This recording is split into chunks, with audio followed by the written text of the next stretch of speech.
Bueno, buenos días a todo el mundo y agradecer el que me hayan invitado a esta jornada, especialmente a Miquel, que si Miquel me dice ven, pues yo lo dejo todo, como dice el bolero, y aquí estoy. Quiero también plantear en primera instancia desde donde hablo, ¿no? Y es como activista feminista y lesbiana. Yo conocí a personas trans a finales de los 80, a principios de los 90, gracias a mi pertenencia al colectivo de feministas lesbianas, y luego también como psicóloga, que he tenido la oportunidad pues de hablar con muchas personas trans, de acompañarlas en sus procesos, pero también como amiga de muchas de ellas, al margen ya de mi trabajo psicológico, porque precisamente ese acercamiento,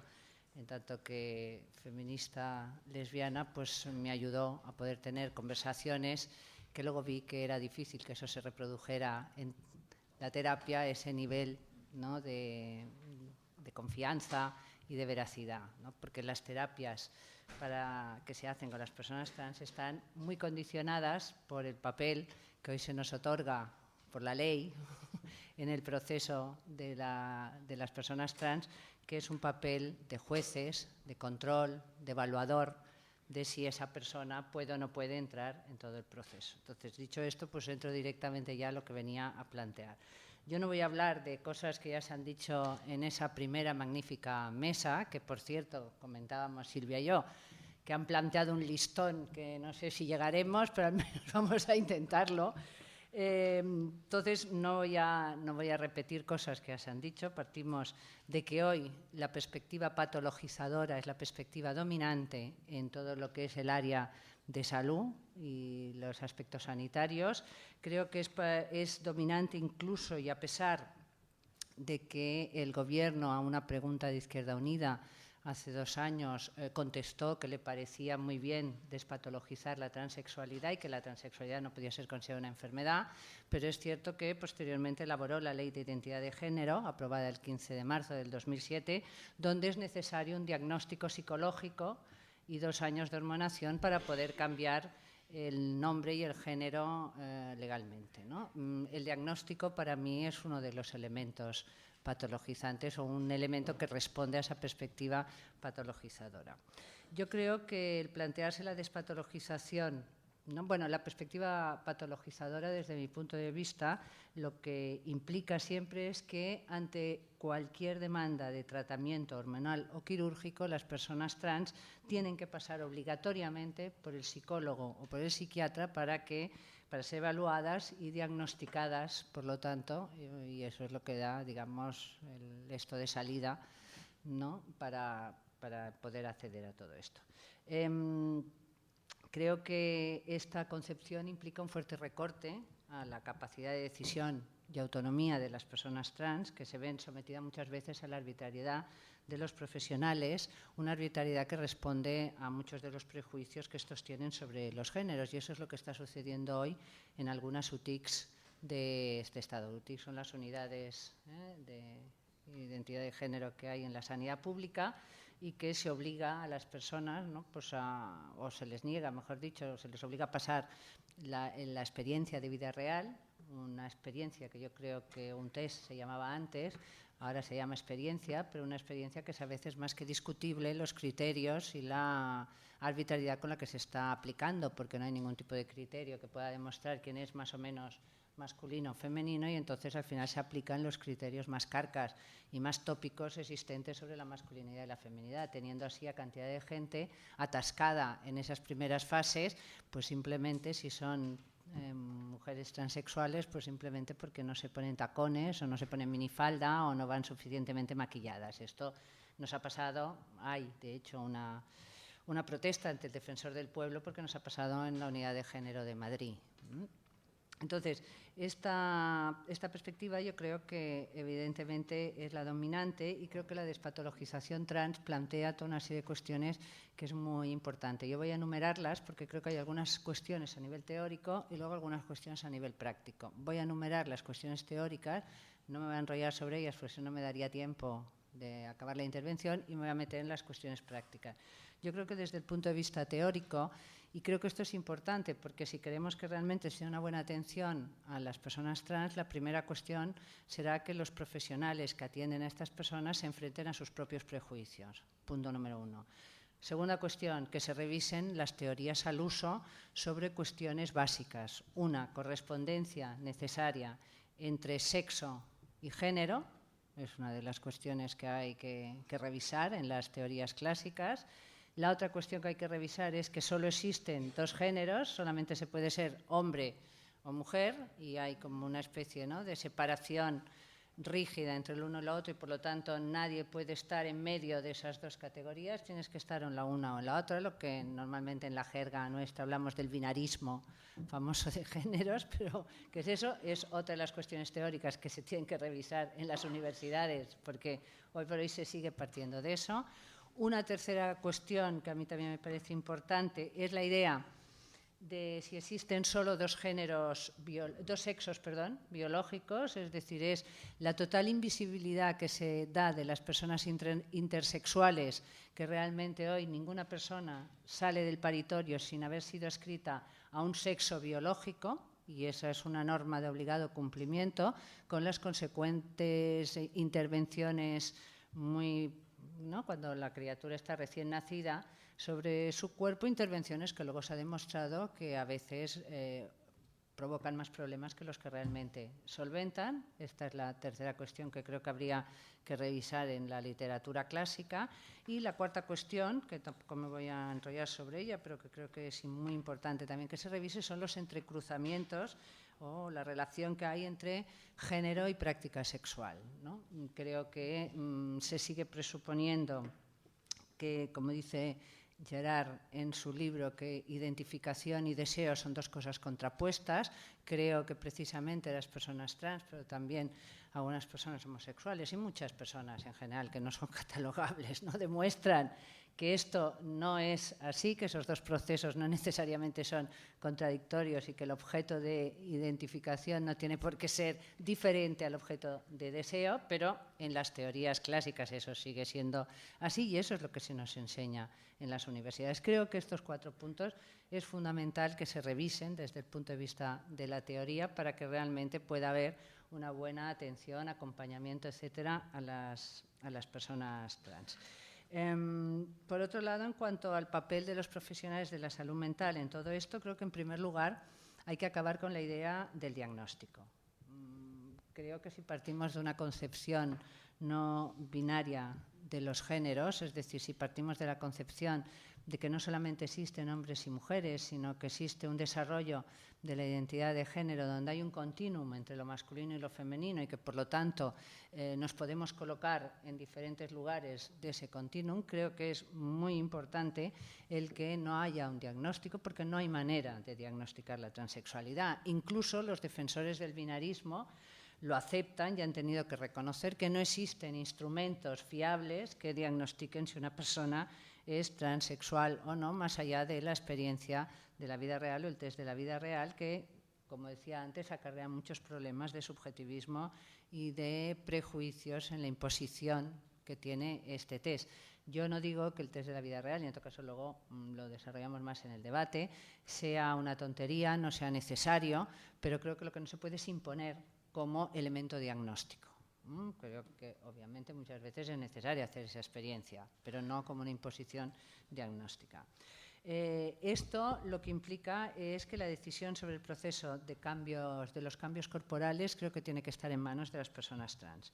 El diagnóstico, por lo tanto, debe sustituirse por el acompañamiento para que la persona pueda dar su consentimiento estando bien informada, lo que en la jerga sanitaria se entiende por el consentimiento informado, pero que hoy es un puro trámite, es decir, te pasan un papelito, firmas y ya está. Y yo creo que en el caso de lo trans no sería tanto así. Es decir, creo que por parte de los profesionales se trataría de asumir el que las personas que reclaman estos tratamientos,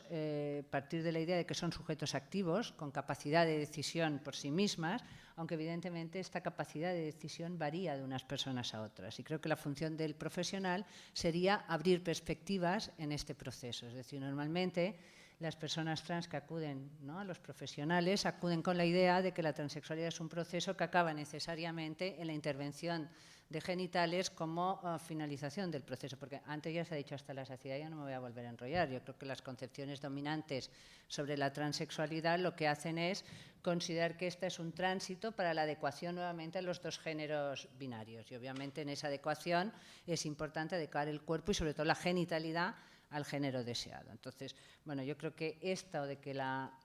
operación es la meta de todas las personas transexuales es una falacia. Esta idea, además, por parte de los profesionales muchas veces lo que hace es generar una falsa demanda, es decir, se veía a la gente con la idea de que tiene que acabar haciendo eso, y creo que sería importante por parte de los profesionales que justamente hicieran lo contrario, es decir, que la persona que viene con esa como única idea pueda ver también otras posibilidades, de manera que su elección, aunque acabe siendo la de que se quiere intervenir, pero sea una elección donde se han pensado y se ha visto que hay también otras alternativas, ¿no? Es decir, sería el aumentar los grados de decisión de las personas para que se pueda decidir con los mayores grados de autonomía y responsabilidad qué es lo que quieren hacer con sus cuerpos y con sus vidas. Es necesario, por lo tanto, cambiar el modelo actual patologizante por un modelo que considere, como dicen además el Manual de Buenas Prácticas del Movimiento por la Despatologización, que considere la identidad de género como un derecho inalienable de las personas. De hecho, esto no es solamente un invento del movimiento trans, sino que hay pues, organismos internacionales que lo han propuesto, y Hammenberg, que también antes se nombraba, ¿no?, que es un comisario de Derechos Humanos del Consejo de Europa, y que lo ha dicho allí donde le han querido escuchar que esto tendría que ser así. Realmente el que la transexualidad sea considerada un trastorno lo que implica una gran estigmatización de las personas trans, y una estigmatización que frecuentemente es interiorizada por las propias personas con los sufrimientos y los problemas que ello conlleva. Yo creo que los tratamientos que permiten la modificación corporal deberían de ser entendidas, también se ha dicho antes, como una cuestión de salud, según el concepto que defiende la OMS, y que, como también ha explicado Jordi, es un concepto que no solamente implica la ausencia de enfermedad, sino que es una concepción mucho más amplia relacionada con el bienestar general y la posibilidad de desarrollo integral de las personas. De hecho, hoy la sanidad pública ya contempla otro tipo de procesos, como es el del embarazo, la inseminación artificial, etcétera, que no necesariamente son enfermedades, ¿no?, y están contemplados, en cambio, en la sanidad pública. Es decir, que yo creo que prescindir de la idea de patologización no tiene por qué llevar como consecuencia el que los tratamientos no se hagan en la sanidad pública, ni mucho menos. Y creo que, si bien es cierto el problema de que hoy estamos en un momento de recortes, si tenemos que plantearnos los recortes en la sanidad pública, planteémonos el debate sobre la sanidad pública en su conjunto. No hagamos caer ese debate y esa crisis económica en los grupos precisamente que están ya siendo marginados y excluidos de todo ese proceso.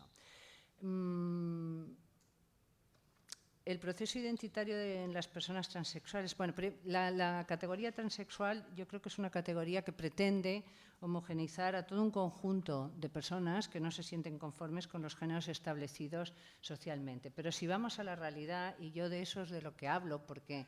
lo que yo digo no lo he aprendido en ninguna universidad, en las universidades no se habla de este tema. En mi época, bueno, o sea, ni soñarlo, pero es que, por lo que voy viendo, en la actual tampoco, que estos son temas excluidos del saber, ¿no?, que se ha institucionalizado. Entonces, bueno,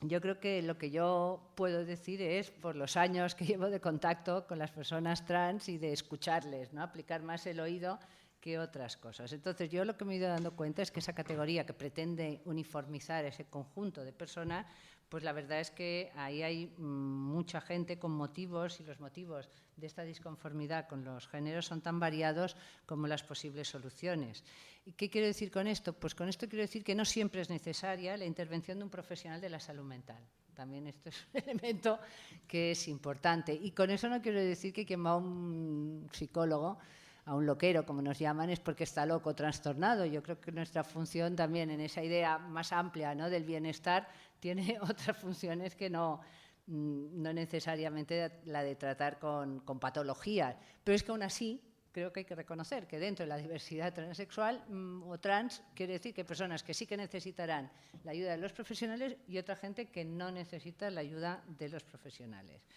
De hecho, en muchos casos yo creo que una de nuestras funciones tendría que ser el ayudar a las personas a que se asuman tal y como son, sabiendo que a veces la conformidad con uno mismo lo que implica es disconformidad con lo establecido. Es una terrible contradicción, es así, pero es bueno tenerlo en cuenta, ¿no? En ese sentido, muchas veces es necesario la ayuda en el manejo de habilidades sociales que refuercen la autoafirmación en la propia identidad, aunque esta identidad no sea la identidad al uso, la identidad que se demanda, no sea, ¿no?, la identidad más normativa. Una parte de las personas que acuden también a un psicólogo con una demanda de diagnóstico lo hacen presentando una gran confusión sobre su identidad. Claro, la literatura clínica que existe sobre estos temas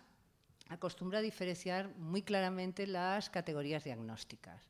Ahí entramos un poco, yo por eso le hacía también la pregunta a Gerard, ¿no?, porque me facilita una parte de lo que yo quería decir, y es el problema ese de las categorías con el que nos encontramos, que yo no pretendo ni mucho menos cuestionarlas, creo que son de utilidad, luego podemos entrar en ello, pero creo que hay, desde el punto de vista profesional, es bueno tener en cuenta que no son categorías estancas ni cerradas, al menos tal como se pretenden en la clínica, ¿no? Y que la vida de las personas trans pues pasa por fases muy diversas, como en parte la vida de muchos otros, ¿no? Y con ello no quiero tampoco decir que todos podemos ser trans, pero sí que es bueno tener en cuenta que hay muchos elementos que no son exclusivos de las personas trans. Yo creo que para aclarar, ¿no?, estas crisis identitarias, que en las personas trans sí que producen normalmente, ¿no?, mucho agobio y sufrimiento, porque se encuentran como en disonancia grande con lo establecido,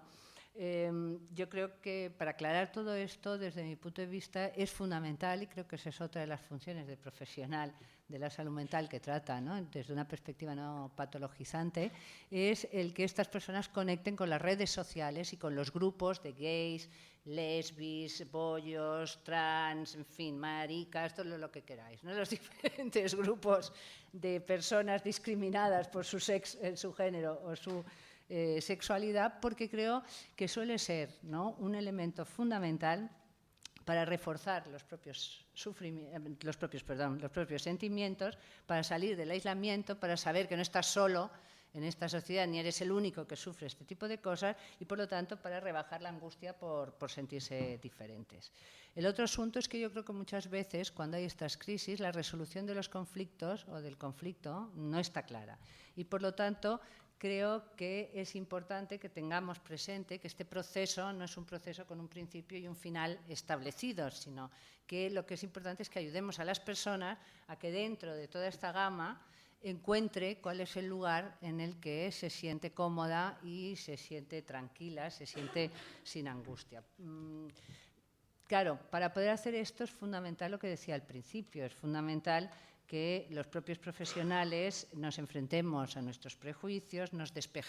quitemos esquemas mentales cerrados y pretendidamente seguros y nos atrevamos a ahondar en las vicisitudes del deseo, haciéndonos cargo de la incertidumbre que ello conlleva. Es decir, no pretendamos tener la solución de antemano colocando ya clink la etiquetita, sino que acompañemos en un fluir, ¿no?, de todas estas categorías para ver realmente cuál es la que esa persona en concreto necesita. Obviamente, la consideración de la transexualidad como algo patológico lo que lleva es a establecer justamente protocolos muy rígidos, muy cerrados, que no contemplan esta diversidad de situaciones ni esta diversidad de necesidades, y creo que ahora es un momento importante de entrar también en el tema de los protocolos y cómo sería los derechos sanitarios desde una perspectiva no despatologizadora, habida cuenta que el Ministerio de Sanidad tiene ya el borrador para unificar el tratamiento en las unidades de género de las personas transexuales. Yo he tenido acceso a este borrador y la verdad es que, si bien hay pasos adelante en cuanto a la forma de explicarse ¿no? Y hay toda una introducción que contempla a Hammenberg, a todo el mundo, ¿no? O sea, y se habla mucho de la despatologización, se acaba concluyendo la necesidad de diagnóstico otra vez e incluso haciendo una llamada a que se afinen los instrumentos diagnósticos, lo cual a mí me parece peligrosísimo, porque claro, vamos a ver nuestras identidades sexuales, bueno, además de que se remite al MMPI como un elemento que es importantísimo, el MMPI es un test más carca que yo que sé, no sé cómo explicaroslo, si aquí nos lo pasaran, bueno, todos nosotros estábamos fuera de las escalas, pero es que además no nos podría, no estamos ni contemplados, ¿no? Porque tiene una escala de masculinidad y feminidad que es realmente de la época, no sé, del neandertal, más o menos. Entonces, eso es lo que acaba diciendo el protocolo, ¿no? Con lo cual, pues bueno, creo que es importante. Y por último, yo creo que cuando las personas transexuales están en fases muy avanzadas del proceso, fases muy avanzadas, que quiere decir que a lo mejor se han ido hormonando aquí y allá, ¿no? Bueno, pero el caso es que ya están viviendo con el género que quieren, que están como quieren y que a lo mejor lo que desean es la intervención simplemente de cambio genitales, pero ya han hecho todo el otro proceso. Creo que también hay que denunciar que hoy en las unidades de género lo que se hace con estas personas es hacerles volver a empezar el proceso. Es decir, se las tiene 2 años ahí, bueno, 2 años si tienen suerte, ¿no? Porque como sean de una identidad no muy clara desde el punto de vista de los géneros establecidos, los años se pueden multiplicar por mucho, ¿no? Pero es esa idea, ¿no? Es decir, otra vez el diagnóstico, el paso por todas las fases del proceso para poder adaptar. Yo creo que a lo que hay que aspirar con estos temas, pues nuevamente, es a que la persona tenga una capacidad de decisión que esté clara, que puede decidir, que esa decisión la tome con el mayor número de elementos posibles y punto final. La otra idea es la del volver a nacer después de la intervención. Es una idea que se dice mucho dentro de la literatura clásica y que yo creo que también lo que implica en última instancia es la negación de toda la historia anterior, una historia plagada de, generalmente, muchas veces, de ambigüedades y de sufrimientos, pero lo que se intenta con todo esto es borrar todo vestigio del género anterior. Esa es la realidad, nuevamente. Es decir, es que la persona, ¿no?, que habiendo nacido con cuerpo masculino se siente mujer, pues sea una mujer de verdad, con mayúsculas, sin ningún vestigio de masculinidad, y entonces más vale que eche cerrojazo sobre todo lo que ha vivido y se olvide de todo eso. En definitiva, a mí me parece que es fundamental que se cambie el criterio del trastorno por el de derechos humanos, es decir, identidad como derecho inalienable de las personas, una identidad que, sin olvidar que vivimos en un mundo en el que siguen existiendo 2 géneros dicotómicos y que, por lo tanto, quien no se siente en correspondencia con estos géneros, pues tiene sufrimientos, sufre y que, por lo tanto, puede necesitar toda una serie de transformaciones, etcétera. Y en función de eso, pues creo que la función que los psicólogos tenemos que tener, o los psiquiatras, es la de acompañar en este proceso, abrir perspectivas, pero en ningún caso diagnosticar si puedes o no puedes entrar en esto. Para eso, de todas formas, y para que eso se dé bien, creo que es muy fundamental también el que toda la teoría que existe hoy sobre género, sexo y sexualidad se revise y se puedan incorporar pues las aportaciones que yo creo que en los últimos tiempos se están haciendo tanto desde el movimiento de la despatologización como el movimiento feminista o el movimiento LGTB. Y por último ya creo que es importante también la reivindicación de las personas trans en el sentido de aquellas que no se quieren operar, porque si bien es cierto que dentro del movimiento puede pasar lo que antes discutíamos, a nivel social eso está muy mal visto. Y yo creo que hoy las personas trans tienen una función importante y tienen una función importante tanto para otras personas trans como para la sociedad en su conjunto. Creo que las personas trans ofrecen otros referentes para aquella gente que, teniendo disonancias con el género que se le ascribe, no se atreve a salir del armario, no se atreve a decirlo, y en ese sentido creo que también no solamente ofrecen esos referentes para las personas, ¿no?, que ya tienen disonancias, sino que creo que todo lo que se va haciendo desde el movimiento de despatologización, etcétera, pues ofrece otras alternativas para que los seres humanos podamos vivir y desarrollarnos en una sociedad que nos encorsete menos, que nos castre menos y que, por lo tanto, produzca menos sufrimiento que en el que se produce actualmente por la imposición de esos dos géneros binarios y dicotómicos. Pues gracias.